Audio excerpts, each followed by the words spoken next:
Tình yêu là thứ tình cảm ngọt ngào, lãng mạn và không có biên giới. Nó giúp xóa nhòa đi khoảng cách về địa lý của hai người yêu nhau ngay cả khi họ ở cách nhau đến nửa vòng trái đất. Trong bài này, chúng ta cùng học tiếng Anh qua hai câu chuyện tình yêu cảm động và ý nghĩa nhé. 1. Câu chuyện tình yêu. Một ngày nọ, người vợ có mái tóc dài bảo với chồng mình hãy mua cho bà một chiếc lược để tóc của bà đẹp hơn, gọn gàng hơn. Người chồng dứt lấy làm tiếc và từ chối.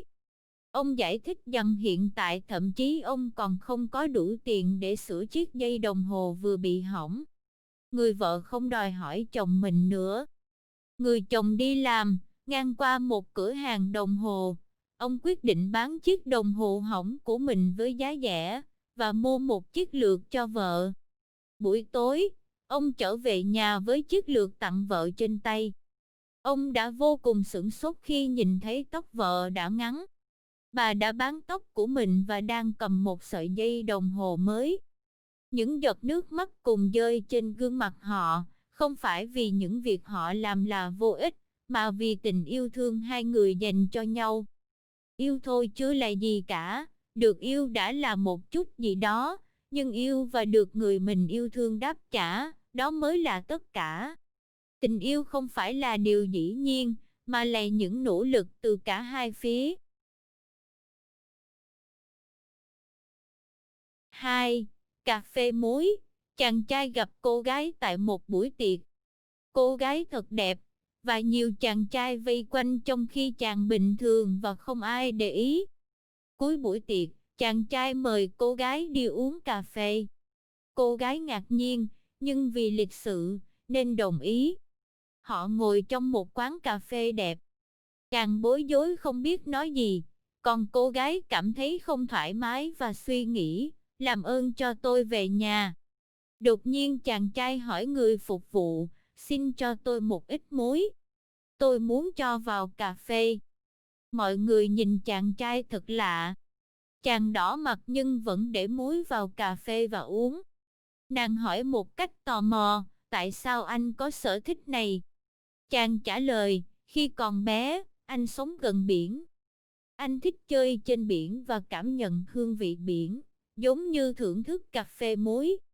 Bây giờ mỗi lần uống cà phê muối, anh luôn nghĩ về tuổi thơ. Anh nhớ quê hương mình rất nhiều. Anh cũng nhớ bố mẹ đang sống ở đó. Trong khi nói, nước mắt tràn đầy khóe. Cô gái rất cảm động. Đấy là cảm xúc thật sự từ tận đáy lòng của chàng trai. Một người đàn ông có thể kể ra nỗi nhớ nhà hẳn anh ta phải là người yêu, quan tâm và có trách nhiệm với gia đình. Vậy là cô ấy bắt đầu trò chuyện về quê hương, về tuổi thơ và gia đình cô ấy. Đó là cuộc nói chuyện thật sự đẹp và cũng bắt đầu cho một chuyện tình đẹp. Họ tiếp tục hẹn hò. Cô gái thấy thật sự chàng trai là người đáp ứng đầy đủ yêu cầu của mình, tốt bụng, nồng nhiệt và chu đáo. Anh ta là người tốt mà bấy lâu cô gái thiếu thốn. Nhờ vào ly cà phê muối. Đến đây câu chuyện giống như mọi chuyện tình đẹp khác. Công chúa kết hôn với hoàng tử, sau đó họ sống hạnh phúc. Và mỗi lần pha cà phê cho chồng cô ấy để vào một ít muối. 40 năm sau, người chồng mất, để lại một lá thư: em yêu, hãy tha thứ cho lời nói dối suốt cả cuộc đời anh. Đó là lời nói dối duy nhất mà anh nói với em cà phê muối.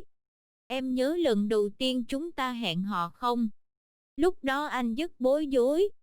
Anh định xin ít đường nhưng anh lại nói thành muối.